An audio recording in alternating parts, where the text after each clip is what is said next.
14h-16h, Brigitte Lahaie, Sud Radio. Rancœur, ressentiment, nous mettons les mots sur ces parasites de l'amour avec Robert Zully qui est avec nous aujourd'hui.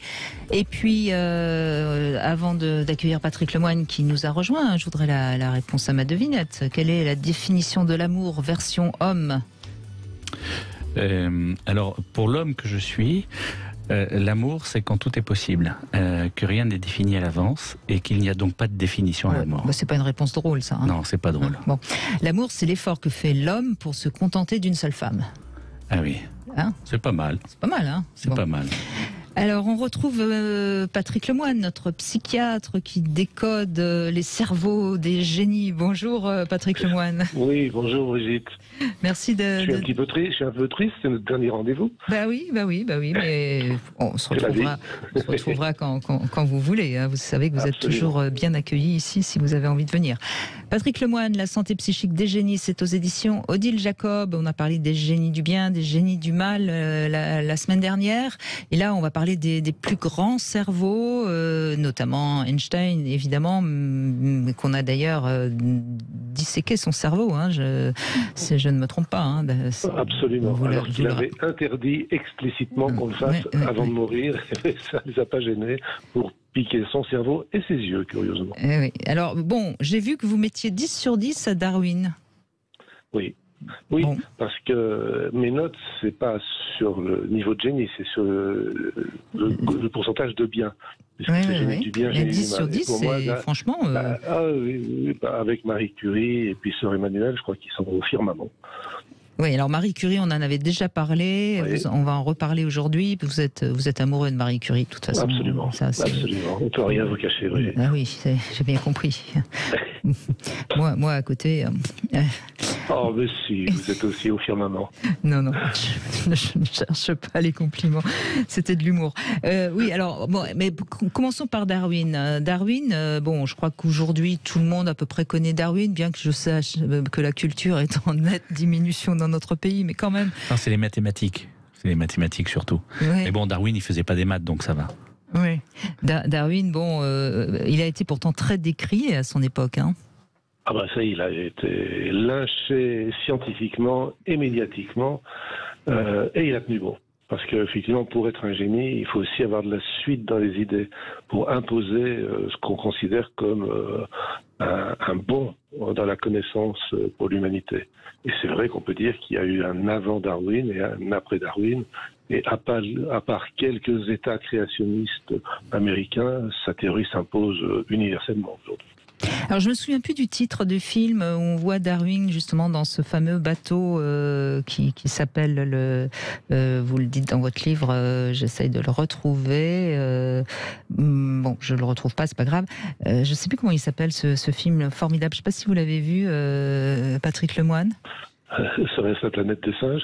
Non, c'est un film où il est en effet dans le bateau et puis il s'arrête, il va sur les îles recueillir des tas de petits animaux, etc. Enfin, c'est un film formidable.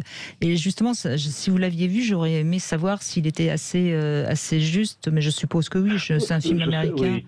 Alors, j'ai pas vu le film, mais ce que je sais, c'est qu'effectivement, sur ce tour du monde qui a dû durer plus de 2 ans, il a passé pratiquement les 3/4 de son temps à terre, parce qu'effectivement, il a herborisé, il a regardé les animaux, les paysages, il a énormément travaillé, il s'est engueulé avec le capitaine du bateau qui était plutôt en faveur du racisme et de l'esclavage, alors qu'il était radicalement contre. Il s'est d'ailleurs plus tard battu avec son cousin Galton, qui avait voulu utiliser sa théorie pour finalement inspirer le nazisme et l'eugénisme. Donc c'était quand même en même temps un militant, malgré une santé extrêmement fragile. Il avait le mal de mer, le pauvre qui a fait le tour du monde en bateau. Et toute sa vie, il a été souffreteux. Il a fait des tas d'épisodes aussi dépressifs et maladifs. Et il a quand même gardé le cap toujours. C'est ça que je trouve absolument. Oui. Il a fait vraiment avancer la question de la nature et de la survie de l'espèce. Hein. On sait aujourd'hui en effet à quel point il a apporté il y a un avant et après Darwin. C'est une référence. Exactement. Et aujourd'hui, il est toujours incontesté. C'est-à-dire tout ce qu'il a dit pratiquement est vrai. Et c'est très rare. Alors pour vous, ce serait une névrose dépressive, hein ? Oui, le pauvre, il a été déprimé toute sa vie. On ne sait pas trop pourquoi. Est-ce que c'était un vrai déprimé? Il y a eu d'autres hypothèses, des allergies alimentaires, d'intolérance au gluten, des choses comme ça, qui me paraissent assez plausibles d'ailleurs, d'intolérance notamment au lactose, parce qu'on voit que c'est chaque fois qu'il a été exposé au lait qu'il a fait des épisodes dépressifs. Mais bon, à la limite, peu importe pourquoi il était déprimé, et ça l'a jamais empêché de bosser. Il avait aussi de bonnes raisons pour être déprimé. Il a perdu des enfants, il a adoré, c'était un très bon père, un très bon mari. Et il a tenu le choc. En tout cas, ça prouve bien que parfois nos blessures peuvent être sublimées et qu'on peut devenir un génie malgré, a priori, un caractère un peu en dessous. Je dis souvent à mes patients, vous verrez, quand vous serez guéri de votre dépression, vous serez meilleur qu'avant. Vous en sortirez grandi. Et ça ne me manque jamais. Toujours vrai ce que je dis là. Alors, quant à Einstein, vous êtes moins... Ah oui. Vous êtes nettement moins positif. Non, c'est pas plus relatif. C'est pas un type très sympathique, il faut bien le dire. Avec sa femme. Avec les femmes, il paraît qu'il a été horrible. Oui. Il a été odieux. C'était quand même une grande mathématicienne. Ils ont fait des études ensemble, ils ont fait leurs recherches ensemble au tout début. Elle l'a quand même, a priori, bien aidé dans sa découverte de la relativité. Et puis il l'a dégagé, il s'est mis à collectionner les maîtresses. C'était son droit, vous me direz. Mais lorsque, par malheur, elle lui a dit que quand même ce serait peut-être pas mal que de temps en temps il reconnaisse son rôle, lorsqu'une femme est aussi médiocre, elle ferait mieux de rester modeste et de se taire. Quant à son fils schizophrène, il n'est jamais allé le voir pendant 20 ans. Alors que sa femme était quelqu'un visiblement de bien, hein. Enfin, je veux dire, oui, je crois. Franchement. Hein. Et puis lui, pas. Et puis je crois que il a aussi pris un petit peu à d'autres et sans vraiment reconnaître d'où venaient ses sources. Hein. Même si, bien sûr, c'est Einstein. Hein. On peut pas non plus. Non, c'est quand même lui. Même si certains franchouillards, chauvins, on dit non, il a tout piqué aux Français. Non, c'est pas vrai. C'est pas vrai, mais ça n'aurait pas terni sa gloire s'il avait quand même cité les travaux antérieurs, qui n'étaient pas du tout arrivés d'ailleurs. Celui dont on l'a accusé d'avoir pompé les travaux a toujours d'ailleurs contesté la relativité, donc c'est pas vrai qu'il a tout pompé, mais il aurait pu citer. C'est un petit peu comme Freud, un peu comme Pasteur. C'est des gens qui sont quand même extraordinairement orgueilleux et qui ne veulent jamais citer leurs sources, et ils sont les seuls au monde. Alors pour vous, il était peut-être Asperger et puis immoral, ça je crois qu'on le sait tous. Hein. Donc, c'est sûr. Asperger, on en trouve un certain nombre d'ailleurs parmi les gens supérieurs. Oui, dans les grands mathématiciens d'ailleurs, je crois qu'il y en a quelques-uns qui ont été reconnus comme quoi. Rappelez-vous un certain candidat à la mairie de Paris très récent, qui ne conteste pas d'ailleurs ce diagnostic d'Asperger. Dans mon esprit, la maladie d'Asperger, donc, qui est une forme d'autisme, c'est une manière de faire la politique de la terre brûlée. C'est-à-dire que je supprime tout ce qui n'est pas mon domaine à moi. Les maths le plus souvent, et donc c'est des gens qui sont déficitaires, si on peut dire, en vie sociale, et dans la compassion, pas toujours. Alexithymique en fait, incapable de comprendre leurs émotions et de celles des autres.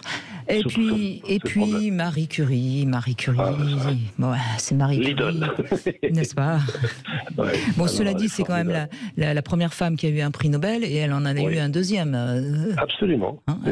De toute manière, la seule femme qui a eu 2 prix Nobel, et même, je crois qu'il y a eu 2 personnes dans l'histoire qui ont eu 2 prix Nobel, mais l'autre qui a fait, je ne trouve plus son nom, qui était un biochimiste, je crois, va me revenir, est un peu terni parce qu'il a ensuite voulu se lancer dans la médecine et prétendu guérir le cancer, la schizophrénie et toutes les maladies que la vitamine C, ce qui était complètement faux. Mais en même temps, là encore, on voit quelqu'un qui est dépressive, qui a pas une vie. Enfin, je crois que sa mère était très malade, donc elle n'a pas eu la présence de sa mère. Enfin, c'est toujours intéressant parce que ce sont des gens qui auraient pu se poser en victime et qui finalement ont fait quelque chose de leur vie, quelque chose d'extraordinaire. Oui, des gens qui transcendent, qui subliment, et qui sont tout à fait exceptionnelles, puisque il ne faut pas oublier quand même, c'était une Polonaise qui est venue en étant assez pauvre à Paris pour poursuivre ses études, pour trouver un poste, qui est retournée en Pologne, qui est revenue en France, et puis donc qui a eu quand même un grand amour qui était Pierre Curie, avec qui il a eu le prix Nobel. Lui, c'était la classe pour le coup, parce que lorsque le prix Nobel, le comité Nobel l'a contacté, il a dit, moi j'y vais pas, si ma femme n'y est pas aussi, elle a fait autant que moi. Et donc, ils y sont allés à 3 avec Langevin pour avoir ce prix Nobel. Et ça a été remarquable parce que les machos suédois n'avaient pas voulu mettre une femme dedans. Mais ce qui est terrible, c'est que le pauvre Pierre Curie, en traversant la rue devant son laboratoire, s'est fait écraser par une voiture. Il est mort. Elle s'est retrouvée veuve. Elle a quand même continué malgré sa peine, parce que ça a été une épouse et une mère remarquable. N'oublions pas qu'une de ses filles a eu aussi le prix Nobel. Une épidémie dans la famille, le prix Nobel. Puis il y en a eu 5 c'est incroyable. Et donc, elle a poursuivi. Pendant la guerre, elle a trouvé moyen de créer une espèce d'escouade d'infirmières qu'elle a mis au volant de voitures avec de la radiographie, qui allait dans les tranchées à leur risque et péril pour sauver les poilus en leur faisant des radios sur place, qui permettaient de les soigner sur place. Et enfin, lorsqu'elle a été nommée pour un 2e prix Nobel, comme elle avait eu le malheur d'avoir, ça fait au moins 10 ans qu'elle était veuve, une aventure avec un homme marié, immédiatement, le ministre a dit dehors l'étrangère, dehors la polonaise. Il y a eu là, un vrai lynchage médiatique à nouveau. Et elle a tenu bon. Le ministre a interdit d'aller en Suède chercher son prix. Elle y est allée, et pas un journal français n'a mentionné le 2e prix Nobel de Marie Curie. On croit rêver. Oui. Enfin. Bon, en tout cas, franchement, j'étais ravie de vous écouter toutes les semaines. C'était formidable, Patrick Lemoine. C'est un livre que vraiment je conseille, qui se lit comme... enfin, c'est des nouvelles, presque. Hein. Ça s'appelle La santé psychique des génies. C'est aux éditions Odile Jacob. Alors, j'aurais bien aimé aussi qu'on parle de Caïn, à qui vous donnez quand même une très bonne note, si je me souviens bien. De Absolument. Noé, de Judas, de Jacques Léventreur, de Sade, de Pasteur, de Nelson Mandela, de Gandhi, enfin bref, c'est vraiment... J'ai fait un oubli. Vous avez oublié Robert Zully, mon invité, voilà. Non, ce sera pour et puis surtout Brigitte. Non, laissez-moi mourir tranquille. Merci Patrick Lemoine en tout cas. Joli livre pour cet été. À bientôt. À bientôt, au revoir. Allez, on fait une petite pause et on se retrouve dans un instant au 0826 300 300.